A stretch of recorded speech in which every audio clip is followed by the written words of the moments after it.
Est-ce qu'il est possible d'avoir un PC pour jouer à 100 € maximum? 1000 Tiens, €. ça peut être... À 1000 €, pardon. 100 €, non. 100 € non. Bah, 100 €, c'est un Raspberry en fait, avec, C'est vrai. avec un Recalbox. C'est vrai, c'est vrai. C'est du jeu. Les amis de Recalbox qu'on salue d'ailleurs. Ça va être l'occasion de montrer le super configurateur. On était dessus. 1000 €, ça va être juste. Ça se fait avec. Sans système d'exploitation. Sans système d'exploitation. Je partirais quand même sur une machine qui va être plutôt évolutive avec un 5600G. Donc le 5600G, pour rappel, ce que tu expliquais tout à l'heure, c'est un processeur qui va intégrer une puce graphique, ce qui veut dire que tu me dis si je dis des bêtises, hein, mais ça va permettre du coup de te passer de carte graphique. Et si toutefois, par exemple, dans 6 mois ou dans 1 an, tu as le budget pour ajouter ta carte graphique, tu vas pouvoir la plugger et ainsi faire évoluer ton PC en une machine un peu plus performante pour le jeu. Voilà, exactement. Okay. Pour le coup, le 5600G, il y a pas mal de vidéos sur YouTube où il y a des gens qui streament ou qui enregistrent leur partie pour voir un peu combien ça donne en termes de FPS. Et c'est tout à fait jouable avec un 5600G. On n'hésite pas à passer à 16 Go de RAM en 3600 MHz pour vraiment... Là, du coup, ça va être la RAM qui servira également de mémoire graphique, qui est d'habitude intégrée directement à la carte graphique. Là, on va se servir de ça. De toute façon, 16 Go, maintenant, si on peut se le permettre pour du gaming, ça commence à devenir quand même mieux, quoi. Ouais, très clairement. Donc voilà, pour le coup, c'est possible, mais il faudra faire quelques concessions. Par contre, la machine restera toujours évolutive. En passant avec le 5600G, il y aura toujours la possibilité de rajouter une carte graphique par la suite. Donc, tac. On va essayer de faire au moins. J'avais bien aimé ce que tu expliquais sur les cartes mères l'autre fois, c'est qu'effectivement les cartes mères embarquent plus beaucoup de choses et que c'est pas forcément nécessaire de mettre la max sur la carte mère, quoi. Voilà, exactement. Là, pour le coup, en plus, si on est sur un budget quand même qui en soi est un peu limité pour faire du jeu, on n'est pas obligé de prendre la carte mère à 400 €. Pour rappel, une carte mère, ça reste majoritairement un support et les performances seront les mêmes entre une carte mère à 50 € et une carte mère à 400 €, notamment sur un Ryzen 5. Sur des grosses cartes, enfin sur des gros processeurs, typiquement du Core i9, du Ryzen 9, ça a un intérêt, ne serait-ce que pour le refroidissement de la gestion de l'alimentation du processeur, de prendre des cartes mères plus haut de gamme. Mais voilà, pour du Ryzen 5, il n'y a pas de souci. La carte mère, c'est surtout un choix vis-à-vis du socket utilisé et de la gestion de la RAM. Oui, c'est vrai que c'est principalement ça, quoi.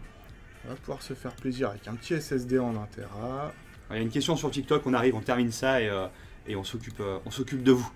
N'hésitez pas d'ailleurs, allez-y hein, si vous voulez spammer les questions, même si on n'a pas répondu, c'est le moment, on est là pour ça. Donc on est 1 heure avec vous jusqu'à 13 h, donc n'hésitez pas. On va même se prendre un petit boîtier sympa.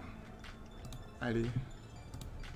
Hop, avec une alimentation. Donc là, si on veut, on va partir sur la base quand même d'une machine qui pourra être évolutive. Donc on va partir sur du 550 watts. Ça permettra quand même pas mal de. D'accord.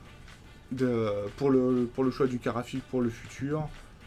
On a quoi? On a les textes. Tiens, le rapport qualité-prix est bon là-dessus. 650 watts en plus. Il y a de quoi mettre pas mal de choses.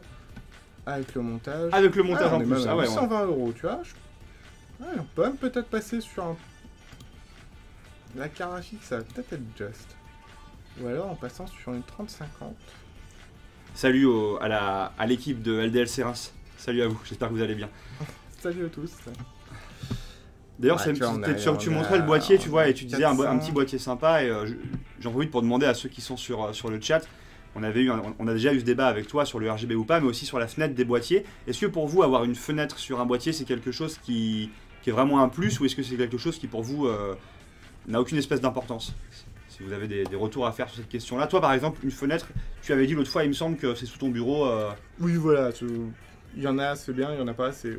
Ouais, voilà, moi c'est un peu... Pour le coup, voilà. Après, c'est vrai que si on a le bureau bien présenté avec le PC qui est posé sur le bureau, oui, avoir une fenêtre, ça peut être sympa. Si c'est bien nettoyé, si c'est bien rangé dans les câbles. Ça, pour le coup, c'est pas toujours le cas. C'est pas toujours le cas, parce que si c'est un objet de déco, ok, mais si après il y a plein de poussière dedans avec ses crado... Notamment, on avait vu l'autre fois une image d'un PC qui était venu en magasin où je pense qu'il y a la poussière, c'est vraiment l'ennemi numéro 1 des machines. Mais je pense que le tabac aussi, c'est très très mauvais pour les ordinateurs. Et les composants étaient vraiment très encrassés. Ne faites pas ça. Et si toutefois c'est trop tard, c'est peut-être pas trop tard. Venez en magasin LDLC, on va vous dépoussiérer tout ça. On est là pour ça. Donc voilà, là j'ai fait une configuration à 1100 €. On peut baisser le SSD, c'est vrai, on peut passer sur du 500 Go, on va gagner 50 €. Le 1 Tera, ça permet d'être quand même pas mal large si on veut installer pas mal de jeux. C'est sûr. Mais là pour le coup, c'est vrai qu'on a une carte graphique dédiée pour 1100 €, c'est pas mal du tout. Après, tu peux te dire, est-ce que je mets pas la carte graphique et je garde les 100 € de budget pour acheter une meilleure carte graphique plus tard? Voilà, ça reste la possibilité. Ouais.